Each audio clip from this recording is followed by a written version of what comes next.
함께 보실 하나님 말씀은 요엘서 3장 16절에서 17절까지입니다. 제가 가진 성경으로는 구약 1274페이지에 있습니다. 함께 보실 하나님 말씀 요엘서 3장 16절에서 17절까지입니다. 구약 1274페이지에 있습니다. 찾으셨으면 한 목소리로 합독하겠습니다. 여호와께서 시온에서 부르짖고 예루살렘에서 목소리를 내시리니 하늘과 땅이 진동하리로다. 그러나 여호와께서 그의 백성의 피난처 이스라엘 자손의 산성이 되시리로다. 그런즉 너희가 나는 내 성산 시온에 사는 너희 하나님 여호와인 줄 알 것이라. 예루살렘이 거룩하리니 다시는 이방 사람이 그 가운데로 통행하지 못하리로다. 아멘. 계속적으로 말씀을 살피고 있지만 그 말씀 가운데 있어서의 제가 드리고 있는 핵심은 바로 하나님께서 일하신다는 사실입니다.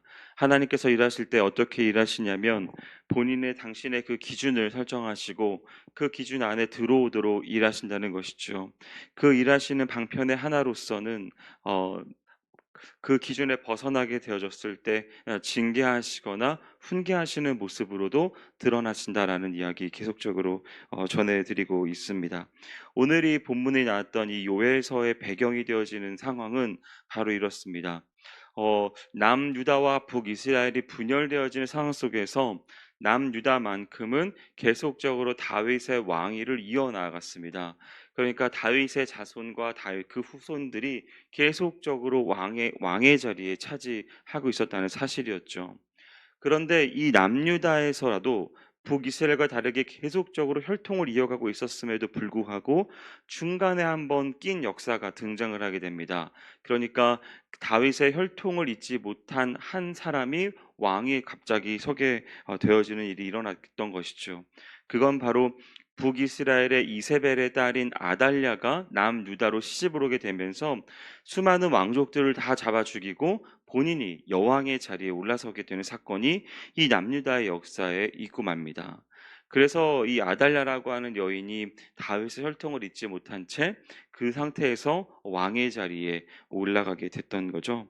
제사장의 도움으로 인하여서 이 모든 쿠데타가 종식이 되어지면서 다시 한번 간신히 살아남았던 다윗의 혈통인 요아스가 왕으로 등극을 하게 되고 그 뒤에 이제 모든 것들이 안정화되어지는 것이 이 요엘서의 배경이 되는 사건입니다. 상황입니다. 그런데 놀랍게도 그 모든 것들 속에서 이제 과거에 있는 여러 가지의 더러웠던 것, 하나님이 기뻐하지 아니하실 만한 것, 그 모든 것들을 제하였음에도 불구하고 갑자기 남유다 땅에 메뚜기 재앙이 일어나게 됩니다. 그리고 너무나 추운 한파가 갑자기 찾아오게 되는 사건이 일어나게 됐던 거죠. 사람들은 당황을 하게 됩니다. 우리가 아달랴가 만들어놨던 수많은 우상들을 없애버리고 하나님 말씀을 다시 한번 사수하려고 하며 그래서 주의 진리를 바로 세워가려고 하는 그 어간에 갑자기 메뚜기의 재앙이 갑자기 급습을 하게 되고 엄청난 한파가 오게 되는 것, 그런 일들을 이해하고 납득하는데 설명이 필요하게 되었습니다.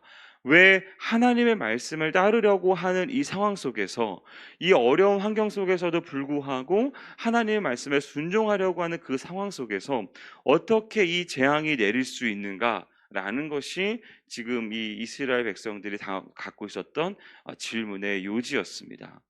그때 하나님께서는 요엘서 말씀을 통하여서 그 상황의 이유에 대해서 구체적으로 설명하시면서 하나님의 뜻이 어디에 있는가를 나타내고 말씀하고 있는 것이죠.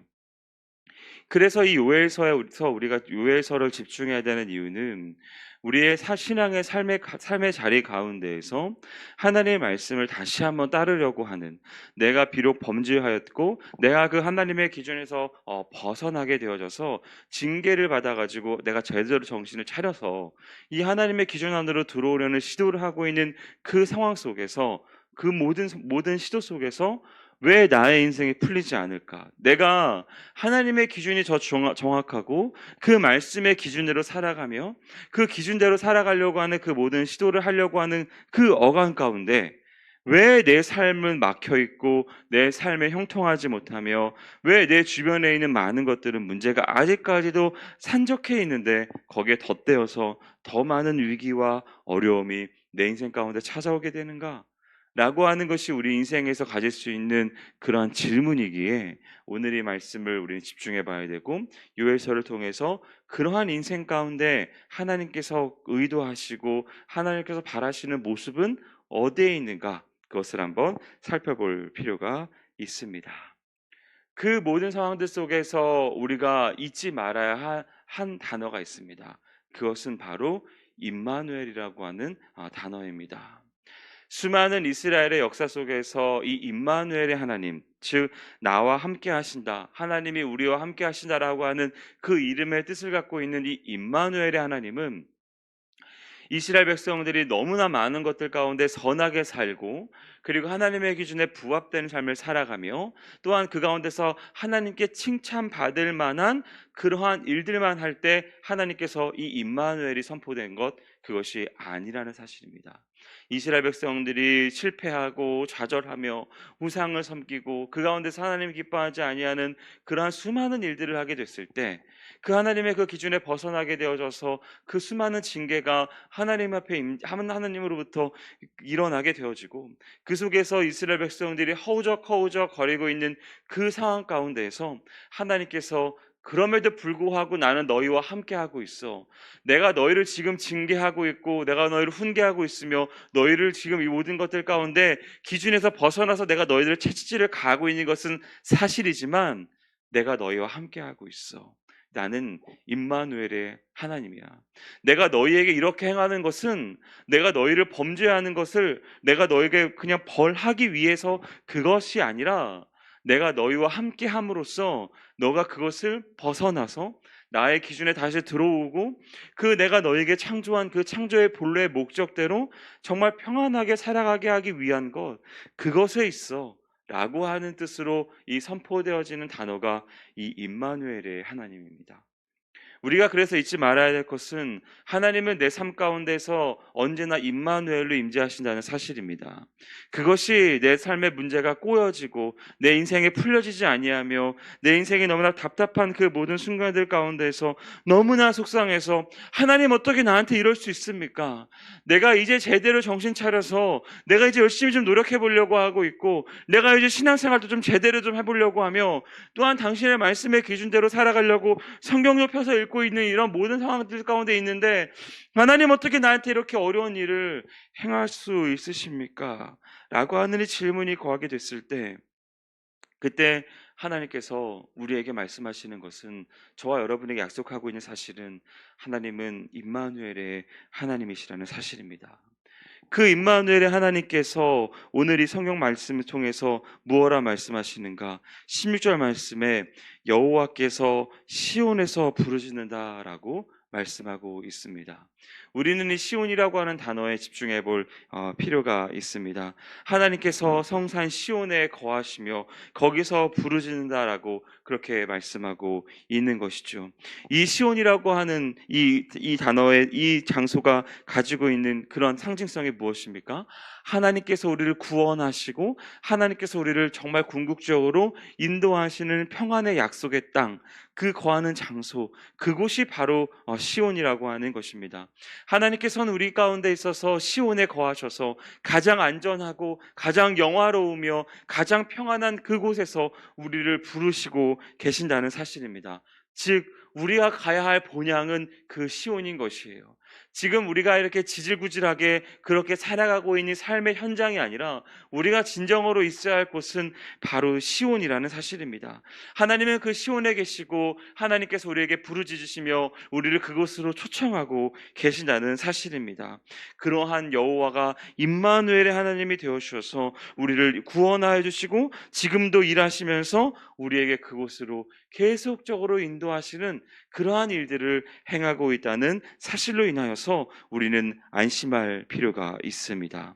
그 시온에 거하시는 하나님은 예나 지금이나 상관하지 아니하고 언제나 하나님의 백성과 함께 하시며 그들과 함께 동행하여 주셔서 백성들의 피난처가 되시는 분인 줄 믿습니다. 그 하나님께서 우리 오늘 이 본문을 통하여서 계속적으로 열심히 살아보려고 하는 그 신앙의 경주를 살아가고 있는 그 우리에게 약속하고 있는 사실은 과연 무엇일까요? 첫 번째로 하나님께서는 하나님의 백성을 보호하신다라고 말씀하고 있습니다. 16절 말씀에 이어서 계속 보시면 하늘과 땅이 진동하지만 여호와께서 그의 백성의 피난처가 되어준다라고 약속하고 있습니다. 그 모든 것들 속에서 정말 어렵고 정말 땅이 진동하여지는 그 어려운 상황들을 맞이하면서 살아가고 있는 그 현실을 하나님께서 아신다는 것입니다. 그 진동하는 것들이 있을 수 있다는 것을 하나님도 다 알고 계신다는 말입니다. 그러나 그 하나님께서 그의 백성들에게 이 진동하고 있는 이 요동치고 있는 상황 속에서 피난처가 되어주겠다라고 약속하고 있는 것입니다. 시온에 거하시는 하나님은 그곳에 멀리 떨어지셔서 나는 너무나 좋은 곳에 있는데 너는 그렇게 고생을 하고 있지? 네가 고생을 하는 이유는 네가 잘못했어야 라고 하면서 핀잔을 하시고 질책하시면서 멀리 떨어져서 방관하시는 것이 아니라는 말입니다. 내가 그 모든 것들을 알고 있어 라고 말씀하고 계시고 그 모든 상황들 속에서 내가 너희의 피난처가 될 거야. 나는 너를 보호할 거야 라고 말씀하고 있는 것입니다. 어떤 상황 속에서요? 비록 범죄하였지만 그 가운데서 노력하고 있지만 아직까지도 많은 문제를 벌이고 있는 그 모든 상황 가운데 놓여져 있지만 그랬음에도 불구하고 하나님께서는 끝까지 회개를 촉구하시며 그 모든 상황들 속에서 고군분투하고 있는 그 모든 상황에 침투하셔서 하나님은 보호자가 되어주시고 구원하신다라고 하는 약속인 것입니다. 그러므로 믿는 사람들은 믿음의 신앙의 생활을 살아가게 되면서 만나게 되어지는 숱한 어려움들 속에서도 안심할 수 있는 것입니다. 그것이 비록 내 삶 가운데서 열심히 살아보려고 이제 제대로 살아보려고 하는 순간 가운데 맞는 위기라고 하더라도 말입니다. 내가 하나님의 기준에 벗어나서 그 모든 순간들 가운데 징계를 받고 있는 그 순간 가운데 있어서도 우리는 안심할 수 있는 것입니다. 임마누엘의 하나님께서 시온에 거하시며 우리의 피난처가 되어주시겠다라고 약속하셨기에 그렇습니다. 여러분의 삶 가운데 있어서 만나게 되는 어려움이 어떤 것인지 구체적으로 저는 알 수 없지만 제가 여러분에게 담대하게 선언할 수 있는 한 가지 사실은 하나님께서 여러분의 상황 가운데 함께 하시며 여러분의 상황을 보호하신다는 사실입니다.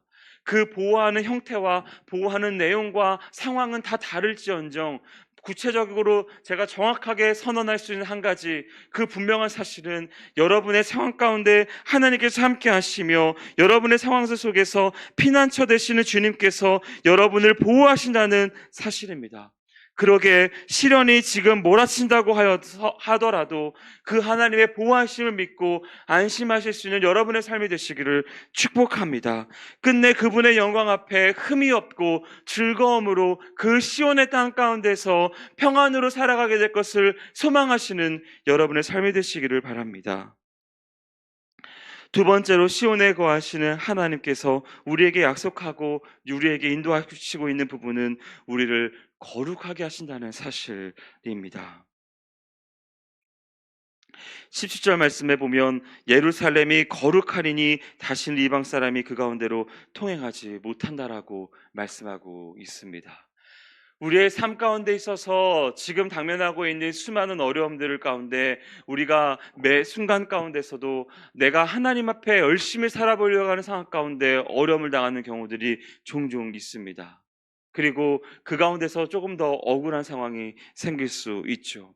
그러나 우리가 그 모든 상황들 가운데 우리가 인정해야 될 부분은 우리가 열심히 살아가려고 우리가 신앙적으로 제대로 살아보려고 하는 그 순간 가운데 있어서도 우리는 범죄한다는 사실입니다.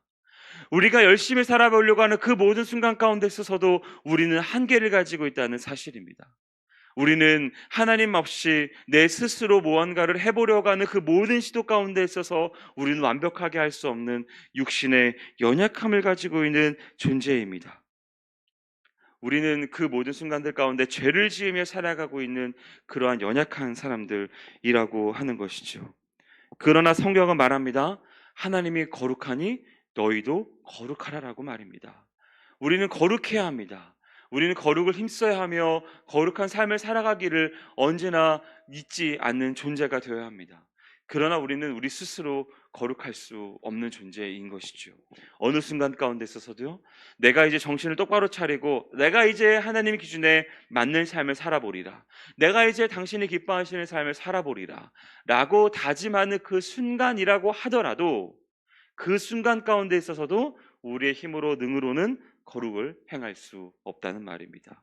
우리가 거룩하게 되는 것은 바로 성령의 인도하심으로만 가능한 것입니다.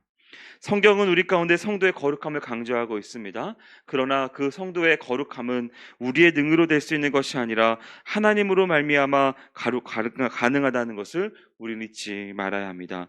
하나님께서는 사랑하는 그 백성들에게 흠이 없게 하려고 철저히 죄를 가려내시는 분이십니다. 공의로우신 하나님께서 우리의 심판자가 되어주셔서 그 절대적인 기준에 조금 더 벗어난 것을 용납하지 아니하시고 그 모든 것들을 죄라 말씀하시며 그곳에서 떠나라고 말씀하십니다. 그리고 하나님의 기준으로 안으로 들어올 수 있도록 말씀을 우리에게 주셨고 그 말씀의 기준으로 살아가야만 하나님의 백성으로서 온전하게 살아간다, 즉 거룩한 백성이 될 수 있다라고 우리 가운데 말씀하고 있는 것이죠. 그러나 죄가 우리와 그 하나님의 사이를 가로막아 그 하나님께서 우리 가운데 있었던 온전한 것이 무엇인지를 자꾸자꾸 회방을 놓고 있습니다. 그래서 우리의 힘으로 살아가려고 할 때 우리는 거룩을 행할 수 없는 것이죠. 그러나 그 모든 순간들 가운데 주님이 우리를 도우신다는 사실을 우리는 잊지 말아야 합니다. 그 주님의 도우심으로 인하여서 우리는 거룩하게 된다는 것이죠. 이것이 왜 중요합니까? 시편 66편은 말씀하고 있습니다. 내 마음의 죄악을 품으면 주님께서 듣지 아니하신다 라고 말씀하고 있습니다. 우리는 기도합니다. 우리는 하나님 앞에 간구합니다. 우리는 하나님의 마음의 소원을 품습니다. 그러나 그 형태로서 우리가 기도하고 있는 그 순간 가운데 내 마음의 죄악을 품으면 우리 주님 듣지 아니하신다라고 시편 66편 18절은 말하고 있습니다. 그래서 우리의 죄악을 벗어버리도록 우리는 힘써 노력을 경주해야 하는 이유인 것이지요. 그 모든 순간들 가운데 언제나 우리에게 거룩하게 하여 주시는 그 하나님을 소망할 수 있는 저와 여러분이 되기를 소망합니다. 하나님께서 우리를 거룩하게 하십니다. 그 거룩하게 하셔서 우리가 그 하나님의 기준 안에 들어오게 하시고 그 기준으로 말미암아 놀라운 일들을 행하여 주실 것입니다. 그것은 바로 기도가 응답된다는 사실입니다. 우리의 모든 기도가 하나님의 말씀 가운데 하나님의 약속 가운데 성취된다는 사실입니다. 우리가 무엇을 구하든지 간에 우리 안에 있는 모든 마음의 소원을 하나님께서 응답하여 주신다는 사실입니다. 우리의 모든 상황들 가운데 여러분의 삶에 있는 모든 순간들 가운데에서 이 거룩을 소망하시면서 하나님 앞에 나아오는 귀한 백성들이 되시기를 주님의 이름으로 축복합니다. 마지막으로 살필 수 있는 그 하나님의 인도하심은 바로 백성들의 억울함을 갚아주신다는 사실입니다. 아까 읽었던 본문 말씀 17절 말씀에 다시는 이방 사람이 그 가운데로 통행하지 못한다라고 말씀하고 있습니다. 그 가운데로 통행하지 못한다, 업신여기지 못한다, 관여하지 못한다, 간섭하지 못한다. 누가요? 이방인들이 말입니다. 이방인들이 그 모든 것들을 통행하면서 업신여기고 많은 것들 가운데 있어서 회방 놓았습니다. 야, 니네가 그렇게 하나님의 신상을 이방인의 신상을 버려버리고 하나님의 기준에 살려고 그렇게 노력해봤자 니네가 당한 꼴이 뭐야? 메뚜기의 재앙이나 얻고 한파나 겪고 있는 그 재앙을 겪고 있잖아 라고 그렇게 조롱하고 있는 그 모든 순간들 가운데에서 그 모든 순간들 가운데 비참해질 수 있습니다. 정말 그러한가? 내가 그렇게 열심히 살아보려고 이제 내가 제대로 살아보려고 하고 있는데 내게 메뚜기 재앙이 온 것, 이 한파가 온 것 하나님이 약해서인가? 하나님이 무능력해서인가? 이방신이 더 강한 거였나? 내가 돈을 의지했어야 되나? 내가 내 건강을 더 신뢰했어야 되나? 내가 내 자녀에게 더 집착을 했어야 되나? 내가 이 노후를 준비하기 위해서 더 준비를 했어야 하나? 우리는 수많은 질문들을 하게 되어집니다. 그 모든 순간들 가운데서 현혹되어지기도 하죠. 매 순간 가운데 그래, 돈이 중요한 것이 아니야. 하나님 말씀이 중요하지. 하나님의 교회가 더 중요하지. 11조를 철저히 분별해서 드려야지. 내 헌금 내역서를 내어 봤을 때 내가 가지고 있는 월급의 10분의 1이 넘는 10분의 3이 넘는 절반에 가까운 헌금을 드린다고 하더라도 그래 내가 그것을 인하여서 차는 바꾸지 못했고 집을 바꾸지는 못했고 내 자녀에게 좋은 교육은 주어지 못했고 해외여행은 풍성하게 가지 못했지만 내가 하나님의 영광을 위해서 이렇게 드렸지 그랬는데 왜 내 삶은 해결되지 않지? 왜 내 삶은 평안하지 않지? 왜 내 삶 가운데 메뚜기 저항이 오는 거고 왜 내 삶 가운데는 한파가 찾아오는 거야? 하나님이 약한 건가? 하나님이 무능력한 건가? 내가 지금 잘못 생각하고 있는 건가? 적당히 했어야 되나? 적당히 헌금하고 적당히 신앙생활하고 적당히 봉사하고 적당히 했어야 되나? 그 적당히 안에서 세상의 것들을 채워 넣었어야 되는 것이 지혜로운 사람이었던 건가? 절반 정도 발 담그고 절반 정도 세상에 넣고 절반 정도 교회에 넣고 그렇게 했어야 되는 것이 맞는 건가? 라고 하는 이 질문 상황들 속에서 하나님께서 저와 여러분에게 약속하고 있는 분명한 사실은 이방 사람이 그 가운데로 통행하지 못하게 하신다라고 약속하고 있는 것을 믿음으로 바라보시기 바랍니다. 그 하나님은 하나님의 백성이 당할 수 있는 그 모든 상황들 가운데 그 문제를 구체적으로 해결하여 주시는 분이십니다. 그 하나님은 질투하시는 하나님이십니다.